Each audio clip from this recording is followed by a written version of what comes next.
Laba-laba selalu terlihat sederhana bagi saya. 8 kaki, tubuh kecil, bikin jaring, gak ada yang spesial. Tapi begitu saya mulai menggali cara kerja mereka, semuanya berubah. Saya nggak menyangka akan menemukan makhluk yang sebegitu over-engineered, efisien, dan seaneh ini. Bayangkan, ada spesies yang bisa terbang, melayang di udara menggunakan helai sutra seperti parasut kecil, bahkan menyeberangi negara dan samudra dengan cara ini. Semakin dalam saya mencari tahu, semakin saya syok. Laba-laba itu sudah ada sejak 400 juta tahun lalu.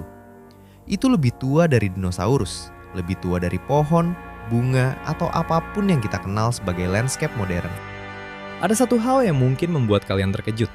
Secara teknis, laba-laba itu bukan serangga. Mengatakan laba-laba adalah serangga, itu seperti bilang manusia adalah hiu. Mereka termasuk dalam garis keturunan kuno yang disebut Chelicerata. Makhluk ini terpisah dari garis keturunan serangga lebih dari 500 juta tahun lalu, saat kehidupan masih mencari cara untuk bertahan hidup di daratan.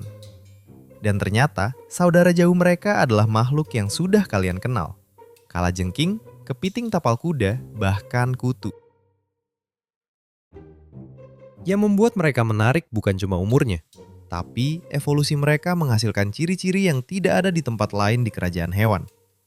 Bagaimana nenek moyang mereka yang dari air berubah menjadi arsitek berkaki 8? Dan kenapa mereka menemukan sutra, salah satu material tercanggih di alam, jauh sebelum mereka menggunakannya untuk membuat jaring? Untuk memahami mereka, kita harus kembali ke dunia yang nyaris tidak bisa dikenali sebagai bumi.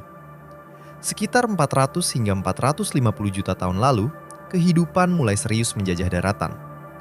Benua hanyalah batu gersang dan tanaman primitif. Tidak ada burung, tidak ada mamalia. Di antara para pionir awal ini adalah nenek moyang laba-laba.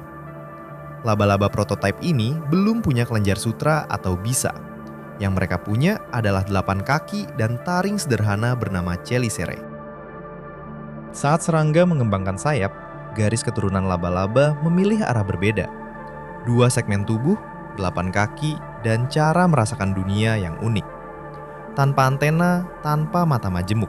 Sebagai gantinya, mereka mengandalkan mata sederhana dan rambut-rambut halus yang sangat sensitif di seluruh tubuh mereka.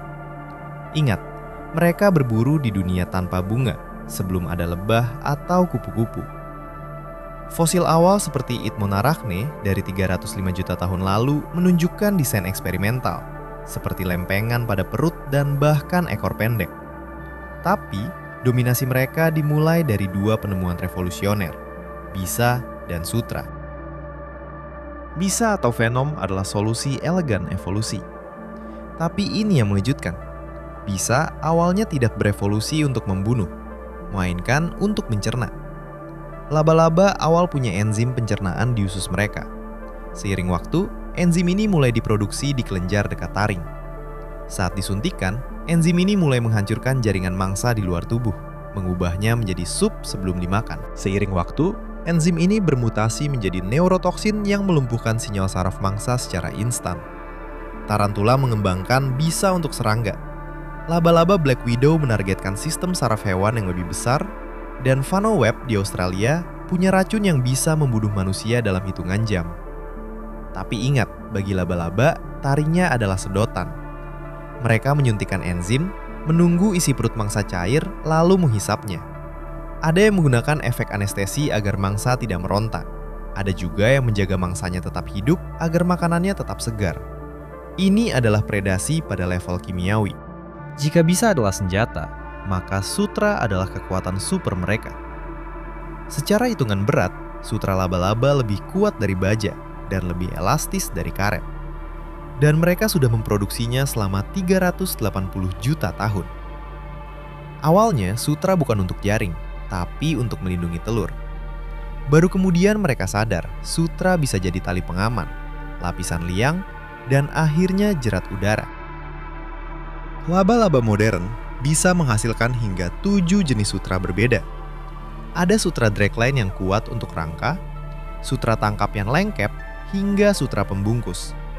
Bahkan, ada laba-laba air yang membuat lonceng selam dari sutra untuk bernapas di bawah air. Namun, yang paling gila, Jaring itu bukan cuma jebakan, tapi perpanjangan sistem saraf mereka. Jaring adalah organ sensorik. Laba-laba membaca getaran seperti memetik senar gitar. Mereka tahu ukuran mangsa, jenisnya, bahkan membedakan antara mangsa yang meronta atau sekedar tiupan angin. Banyak laba-laba membangun ulang jaringnya setiap hari, memakan jaring lama untuk mendaur ulang proteinnya. Jaring adalah arsitektur sementara, antarmuka sensorik yang dibangun untuk memaksimalkan perburuan. Tubuh mereka sendiri adalah keajaiban teknik. Laba-laba pelompat, jumping spider, punya retina teleskopik yang bisa bergerak secara internal dan melihat sinar ultraviolet. Dan ledakan lompatan mereka itu bukan karena otot kuat, tapi sistem hidrolik. Laba-laba tidak punya otot untuk meluruskan kaki. Mereka memompa darah, hemolimf, ke kaki dengan tekanan tinggi. Itulah kenapa saat mati, laba-laba meringkuk, karena mereka kehilangan tekanan hidroliknya. Bahkan dengan otak sebesar biji sawi, beberapa laba-laba seperti genus Portia menunjukkan kemampuan perencanaan. Mereka melakukan pengintaian, menganalisis struktur jaring lawan, dan memutar jalan untuk menyerang dari sudut yang aman. Ini adalah kecerdasan yang terdistribusi. Otak mereka tidak cuma di kepala, tapi tersebar ke sistem sensorik dan jaring mereka. Evolusi tidak berhenti.